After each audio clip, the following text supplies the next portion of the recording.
Many times in our lives, we experience an event or a set of related events that eventually all but disappear into our memories.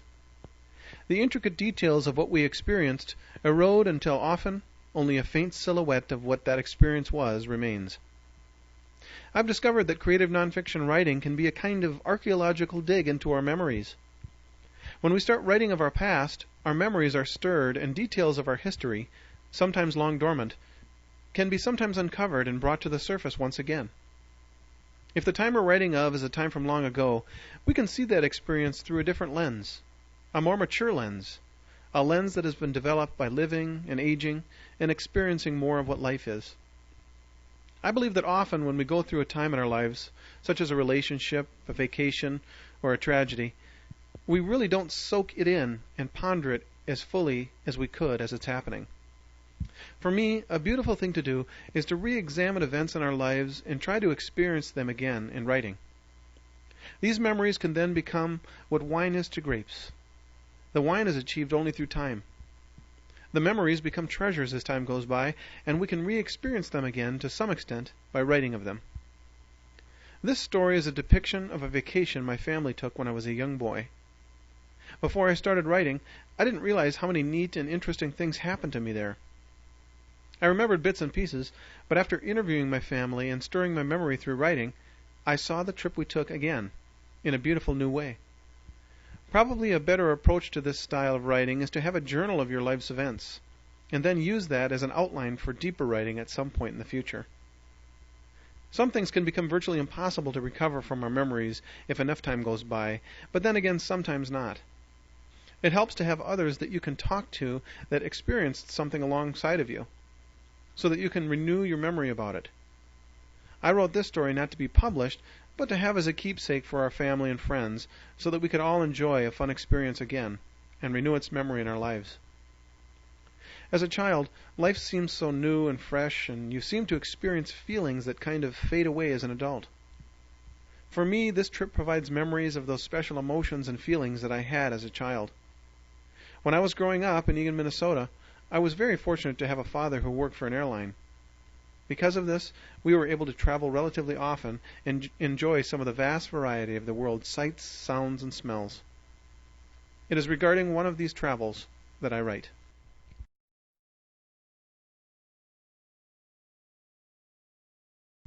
Pleasure and Peril in Paradise by Tim Korbeck. Back in 1980, at the age of 11, I was in love with the ocean. I had read children's books and seen all kinds of pictures and movies of incredible sea life. I remember watching a famous oceanographer named Jacques Cousteau on the PBS television channel. His explorations of vast undersea coral cities and deep, unknown ocean trenches caused me to want to be an oceanographer when I grew up. Well, it just so happened that my family had the opportunity of going on a trip to Hawaii. Before we went, I was filled with imagination and wonder as I pondered just what Hawaii might be like. Would the ocean be just like it was for Jacques Cousteau? Or would it be a combination of totally different things? I couldn't wait to find out. The time finally came for the big trip. I believe our flight left around 7:30 a.m. that morning, and we woke up very early and got dressed. I don't think the excitement level could have been any higher if I was given $1 million that morning. I think the anticipation of a big event like this can sometimes be more exciting than actually experiencing it. We were required to dress formally because we were flying on airline passes and had to look like good representatives of the airline. Shortly after we took off, breakfast was served. I remember having some kind of an egg dish and sausage, and because of my overall euphoria, it tasted like Chef Bobby Flay personally prepared the dish, although it was probably equivalent to school lunchroom food. I was truly in heaven. The second leg of our journey was even better. From Los Angeles to Oahu, Hawaii, first class, front row, in a huge 747, the largest plane in the fleet. As good as it gets. As we hit cruising altitude, many people in the flight started milling around and talking and visiting. Everyone looked happy and giddy, and why not? Their destination was paradise. In first class on this Hawaiian flight, we were given what was listed in the documentation as royal service. Exquisite entrees with sumptuous fruits and beverages and comfortable chairs that reclined like lazy boys if you wanted. There are some moments in life where you just realize things can't get any better, and this was one of those moments. I remember plugging in the headphones that the stewardess gave me into the chair armrest and listening to Oriental music. I just relaxed and felt like I was on top of the world. And I was. This 747 also had a special upper deck with a winding staircase that led up into it, which I ventured up into and had it all to myself. Cool. When we arrived in Hawaii, my initial impression was as awesome as I had hoped. The warm ocean air greeted us, and I looked out and saw the beautiful palm trees that I had only seen before in books and movies.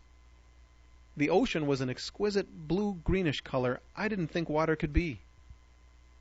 We stayed in a hotel called the Maui Sunset, next to the ocean. Shortly after we entered the hotel room, my mother screamed. It was a nice hotel, but there was a huge mutant cockroach in the main room.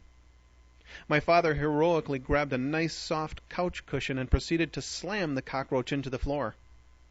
After lifting the slammed couch cushion off the presumably dead cockroach, the cockroach thanked my father for scratching his back and proceeded to scurry some more. After some chaos, my father slammed the couch cushion down again and jumped up and down on it to provide extra smashing weight.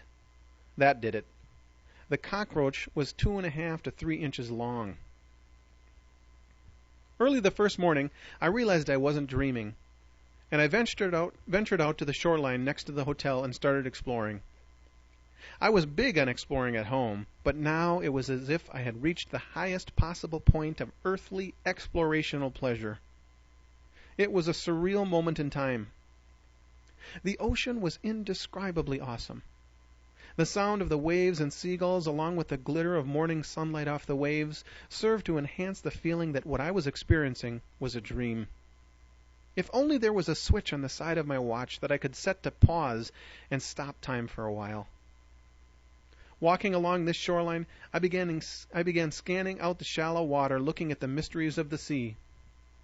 I saw rocks, fish, coral, crabs, sea urchins, beautiful seashells, and more. But then I saw something really strange I couldn't identify. It seemed to be shaped like a cucumber, purple in color, but the surf's motion and the sun's reflection off the water made it hard to focus precisely. I remember opening and shutting my eyes rapidly to try to get a clearer view, but that didn't really help. I began experimenting with it, and by touching it with the bottom of my shoe, realized it was much softer than rock or wood. I thought to myself, I've heard of sea cucumbers. Maybe that's what this is. Do they bite? Do they shoot hidden quills like a porcupine? Do they shake or vibrate or something weird if you hold them? I don't know, but I'm going to find out. The water was about 2 or 3 feet deep, and I lost track of it between the waves and the rocks a few times, but after what seemed like 15 or 20 minutes of trying to experiment with it, I finally lifted it up with 2 rocks. When I got it out of the water, I found out what they do. They shoot purple sea cucumber gut juice at you. The stuff hit my white shirt and made a nice spray kind of splash mark. I wasn't sure if it was poison or what, so I dropped it back in the water and went to the hotel room and told my parents. After the next few days, the wonder continued. My brother Mike was 7, and he'd gone through several swimming classes back at home. He was always afraid and didn't do very well learning the basics of swimming. To our amazement, as soon as he was given goggles and put in the hotel swimming pool, he started swimming great and seemed to implement immediately all that he had learned in those swimming classes back at home. He was no longer afraid of the water. It's amazing what paradise can do for you. We had planned on going snorkeling during the trip, and the day finally arrived. The location was opposite a mountain range with a big coral reef in the shallow water. I donned fins, goggles, mask, and snorkel, and then rushed into the unknown to discover the wonders of the sea. It was breathtaking. There were mysterious coral mazes and beautiful and bizarre fish varieties that swarmed all around me. It was awe-inspiring.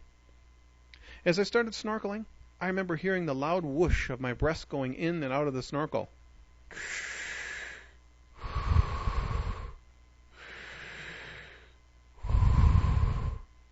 At first it was loud and hard not to think about, but as time went on, I stopped noticing it because of what I was seeing.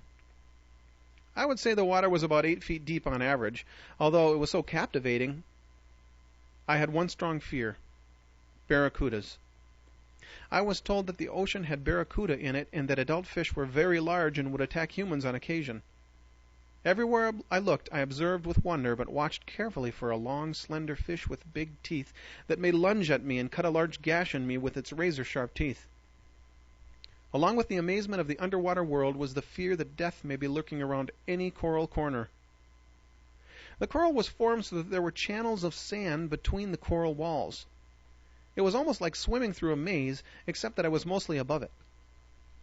Coral is very hard and sharp, so in order to avoid scraping myself against the coral as waves swept by, I tried to position myself at the exact center of the channel at all times. When waves swept by, they would push me somewhat closer to the coral, but I had a buffer that prevented me from actually hitting the coral. A while later, I wasn't paying close enough attention, and I got too close to the coral. A wave swept over me, and it pushed me up on the coral, causing bleeding cuts on my leg. After what I think was several hours, I was swimming around a coral ridge, and there it was, a group of barracudas. I backed away in a panic and swam as fast as I could back to shore. I escaped with my life. Now, in retrospect, I don't believe they were barracuda. In fact, they were only a foot long or so, but I really thought they were back then. Another day at a different beach, there were high winds and the waves were large. It seems like it was relatively cloudy that day as well. While I was swimming, I noticed something very strange. Little blue bubbles that were floating on the waves. Lots of them. What were they? One of them touched my shoulder, and a pain began to rise in my chest. In a matter of minutes, the pain grew worse. Soon the pain became excruciating. I writhed in pain, and my alarmed parents took me to a hospital thinking I was having a reaction in my heart. I'd been stung by a Portuguese man-of-war jellyfish. We pulled up to the hospital, which looked like a semi-regular home with a screened-in porch. When we went in, a doctor in a white T-shirt and blue jeans came into the room. He was a white man but had an afro. Wow, this jellyfish thing is apparently causing hallucinations. To my amazement, the doctor just put meat tenderizer on the sting point. We must have interrupted his lunch preparation, and as long as he had the tenderizer in his hand, he thought he would shake some on. Or maybe he was a cannibal, and I looked like a good steak? Apparently I had what was called referred pain. Sometimes with a sting like this, the brain and nervous system get confused, and you feel the pain in a different location than where it actually is. Although I was stung in the shoulder, I felt pain in my heart. When it was time to leave, the doctor wanted $50. My mom asked him if he would take a traveler's check, and he said yes. He proceeded to stuff the money in his jean pocket, and that was that. Several hours later, most of the pain was gone. Maybe they should include "cures jellyfish stings too" on the meat tenderizer labels as an extra selling point? Well, I wasn't going to get near one of those jellyfish again. Portuguese man-of-war jellyfish are so poisonous, a sting from a large one can kill a human. On another day, we embarked on a trip traversing the famous Road to Hana. Hana is a seaside town on Maui that's accessed by driving a very scenic but dangerous road. It's mostly high cliff on one side and steep hill upward on the other. The road is 68 miles long.